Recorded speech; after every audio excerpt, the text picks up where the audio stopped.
Hey everybody, how's it going? Welcome back to the Saw Lab. Let's just get right to the bench. I have the McCullough Super Pro 80 and I've made a lot of progress on it. Let's go to the bench and retime this thing now that I've finished dropping the cylinder.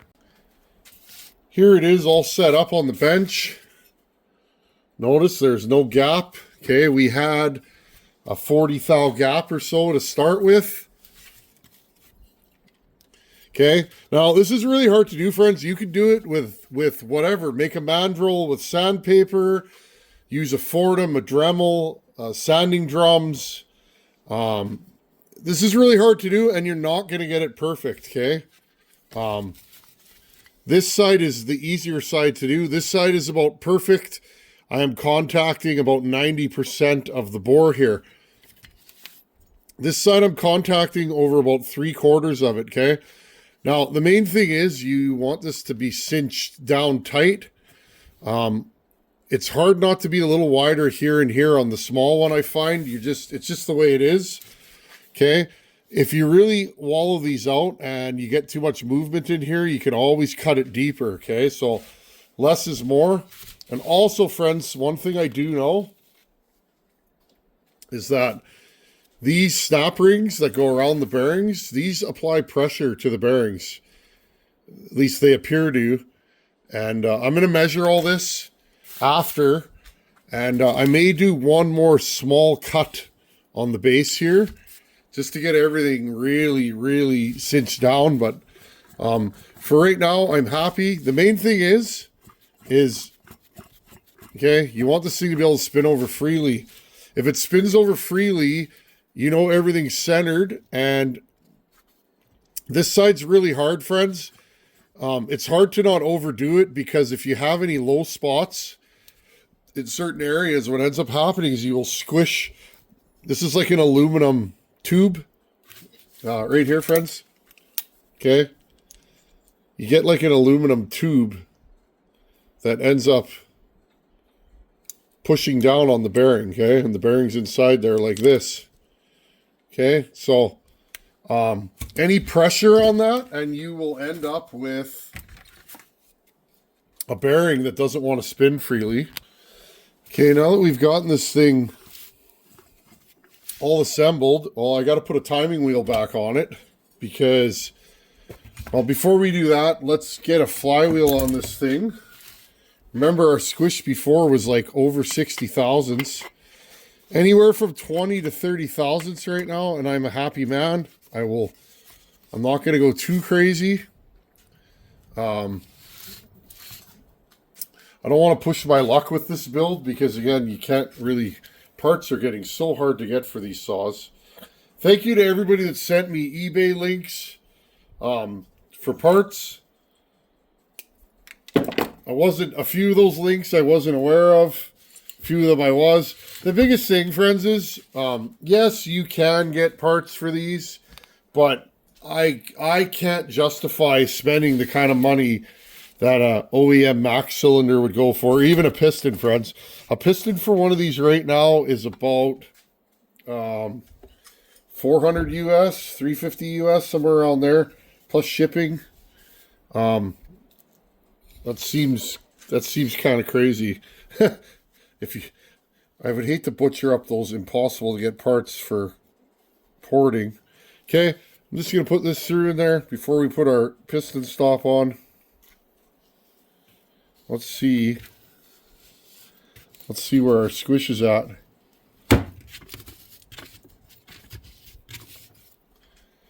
There we go. Okay, let's zero our caliper here.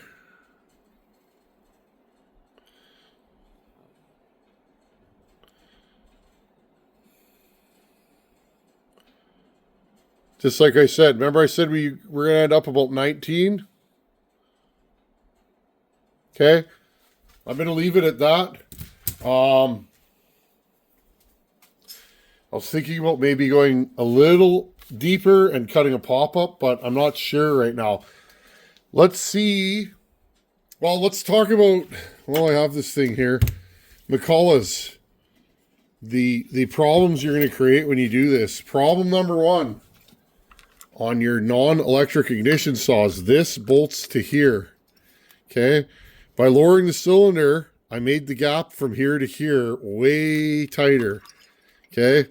And that's like the main screw that holds all this stuff together. Problem number 2, way bigger problem. The flywheel goes on here. Need to prop this up with something. Let's grab this.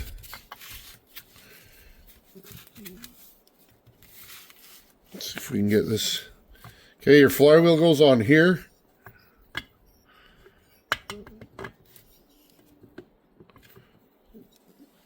Okay, here's my coil. Now, if you go too far on one of these, you're not going to be able to gap your coil, and this is pushing it. That's about as far as I can go without filing my coil out. Okay, so here, we'll stick it to the coil. Yeah, it's at about the end of the adjustment. Okay, so those are the 2 problems that you're going to create. Other than that, should be okay. Again, friends, I've done this before, so this one went easier, but not easier. I got my bearing pocket. Last time I got it closer, I think, but this time I did it faster. So I'm trying to get this done for bucket stock, and yeah, that's 4 months away, but I don't know what I'm going to encounter with this saw. So, okay, well, let's see if we can read this timing wheel again. These things throw me off because, look, this thing right now is upside down, friends. This whole saw is upside down, which kind of throws me off. Okay, I'm going to go like this. You guys can see the piston here. Move that pointer. I got this thing to about top dead center.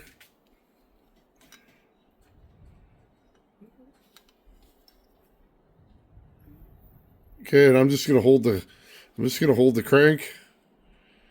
Put it about top dead center right there. And then reef down my chuck. Okay, it's just a keyless chuck on there. Okay, I propped you guys up on a box here. Just gonna bend our pointer in a way that you guys see the same thing that I'm seeing. That's 150. Yeah, well, you guys are seeing what I'm seeing. Okay, we'll get our piston stop. Again, friends, this is still a work in progress. Again, if you're new here, screw one of those in. That'll stop it in the same direction, plus and minus. That way you can know that it's zeroed. Okay. 48 is what I'm seeing, and you guys are seeing the exact same thing. And 70, so we're not even close. So 48, 70, that's 22, so I need to move it over 11 degrees. So I need to move it to 61. I will loosen off my timing wheel. I probably went a little too far. 60.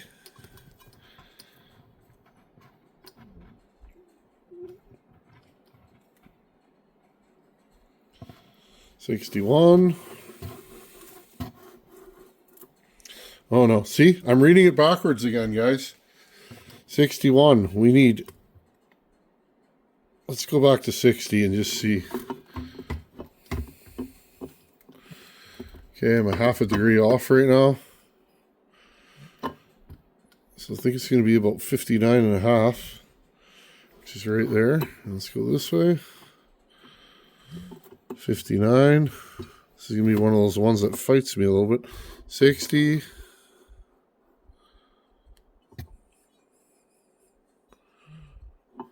Half and half.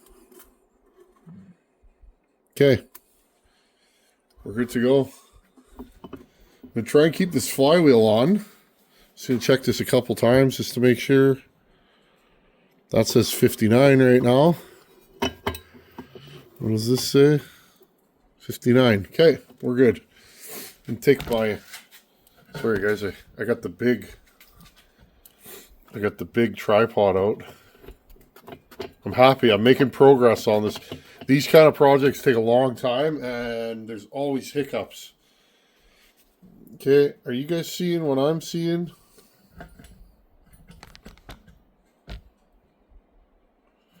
Okay, right there. Now I'm finding the hardest part with this. Okay, now the hardest part with these saws is the exhaust port is so short that I can't time it the way I normally do. So I'm timing it backwards. I'm doing first ray of light into the cylinder.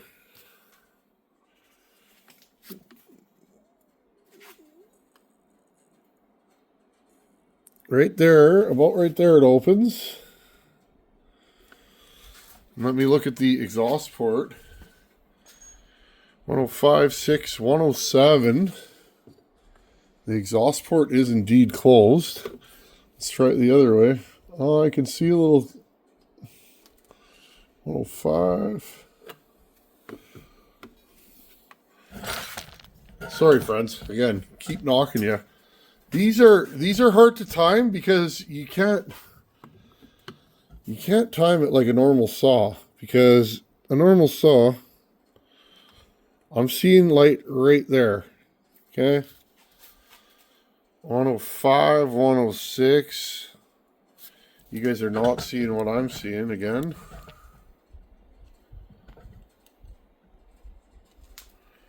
I'm seeing 107 and you guys are seeing 107. Okay. 100. 1, 2, 3, 4, 5, 6, 7. Okay. Now that is before top dead center. And so then we should close at 107 after top dead center. I'm going to do the same thing here.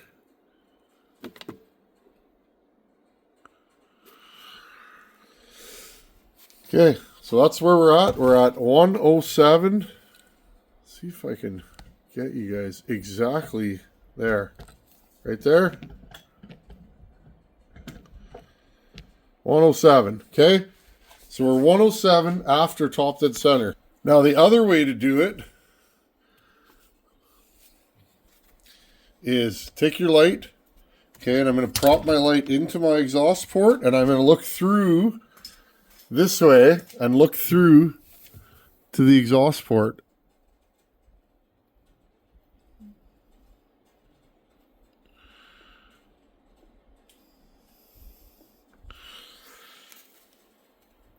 And it's about, I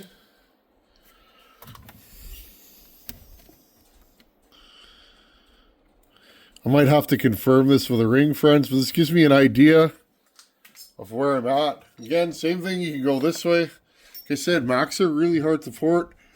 I don't see any light. First ray of light I see is like right there. And that is 105, 6, 7, 8. So really, friends, what I'm showing you is one guy's 99 might be another guy's 101. So what you need to do is, with any of these saws, any of these projects, you time it with your eye. And you decide, okay, as long as you can recreate your numbers, it doesn't matter what you see. Okay? That's why I don't argue with people. They send me their numbers, ask me what I think. If their numbers are a degree off, but they're consistent, who am I to say that that's not what they're seeing? You know what I mean? So I'm gonna say this is at 107 right now. Okay, I'm gonna start a new page. Okay, now I'm gonna do the transfers. Friends, if I kick you one more time, I swear, eh? kind of a host am I? I'm kicking my guests. Let's see if you guys can see in there. You probably can. I'll try and zoom you guys in. I wonder if you guys can see those transfers. You can. That is the top of the transfer. There you go. Friends, that's what I'm looking for. Closed, open, closed, open. Okay, we're just going to get a rough guesstimate. I am seeing 136 after top dead center, which seems a little sketchy. Just give me a second here, friends. And upon further investigation, I'm seeing like 132. Which again, I'm going to check all this with a ring. I'm going to take the saw apart. Right there. Okay, 132 is what I'm seeing for the transfers. 132 after top dead center. That gives us 25 degrees of blowdown. I kind of like that. That gives us some play if we want to play with the blowdown. Okay, and here's the intake side. And again, if you're going to time a Mac, you're going to be flipping these things all around, up and down.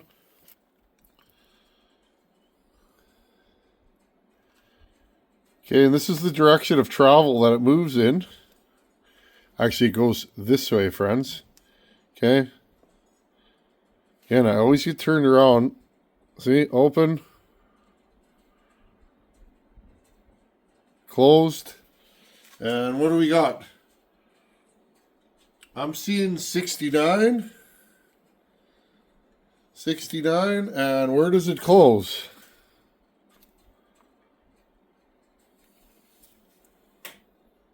$69. Okay, so 69 plus 69. Okay, here's the numbers. Super Pro 80 stock. Okay, so I know right here when I go back in 5 years, you know, and I can put January 8th, whatever the date is, 2026. Okay, exhaust stock 102 after top dead center. Not a horrible exhaust roof. Transfers 128, so that's 24 degrees of blowdown.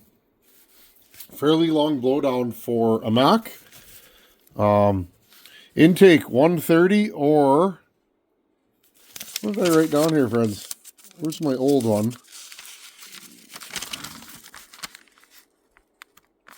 130 or 65. Okay, 65 degrees is the total. Okay, sorry, friends, 65. So 65 and 65 is 130. Now, I want you guys to see this, how it equates, how lowering a cylinder changes the numbers. Okay, lowering a cylinder always, okay, your exhaust is always lower. Transfers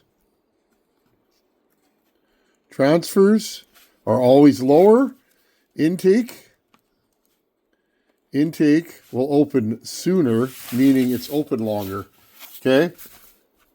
Because this is happening as the piston comes down. This is happening as the piston comes up. Okay? So remember that. You are lowering your intake roof or your intake floor. You are lowering that, which means the piston uncovers it sooner, and you are lowering the exhaust roof, meaning the piston uncovers it later. Okay, so now we have 107, 132, which again, we have 25. I was reading 24 degrees of blowdown before. I'm not going to argue with my eye on that because depending on where in the stroke, when you move it down as far as we have, I may be getting a little bit more movement, right? Depending how close you are to 90 degrees or 180, you'll get a little bit more piston movement, okay? So 25 degrees of blowdown, and we're now opening and closing at 69, so we're now at 138, okay? Because 69 is 4 more than 65 like it was before, and that means we are gaining 8 degrees more intake duration. So the question is, what am I going to do this? Well, I'll just roll you guys over here. My exhaust, I don't know, friends. I'm trying to decide. The 850, I ran the exhaust at 100. Well, here.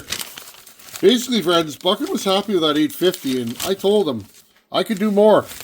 But then we blew it up. Hold on a minute. Here it is, friends. Okay. Bucket's ProMac 850 was 104, 114 out of the box. So, short blowdown, 61, the intake timed.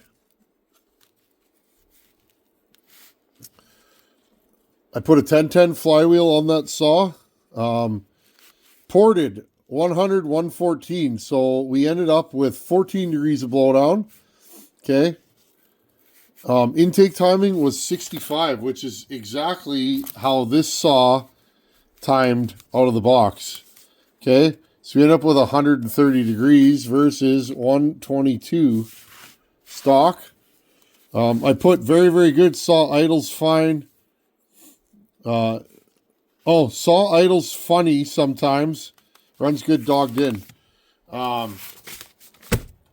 Bucket never noticed anything with...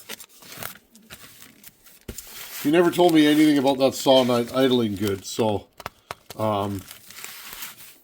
probably just me. I'm not the Mac Whisperer. So what am I going to do with this saw? Well, I got a super tight squish now. I'm probably... I may run the exhaust at 100. I'd like to go for, I don't know, 22, 23 degrees of blowdown. My intake, I don't think I'm going to touch it, friends. 138 is quite a bit. We'll see how it runs like that. I can always go in and tickle it a little bit in there with the old Fordham. But, yeah, other than that, friends, you can see if I slap this saw back together right now, it would probably be an absolute stump puller. But we want to get RPM and lots of it. I build saws. I like to build saws that cut really at really high RPM in the wood. That's not everybody's mantra, but that's what I try and go for. And I find these vintage saws have heavy internals and they can tolerate a heavier exhaust roof. Or a higher exhaust roof. So, when I'm done this, what would be fun, I'd like, if this saw runs good, I would like to put this saw against my 922 that I built for Bucking. That saw is 77 cc's. Be fun to have a shootout, reed saw versus intake, piston ported Mac. Okay, friends, thanks for hanging out. And you can do this kind of stuff too. I'm going to show you every maneuver. Thanks for watching. Take her easy. Later.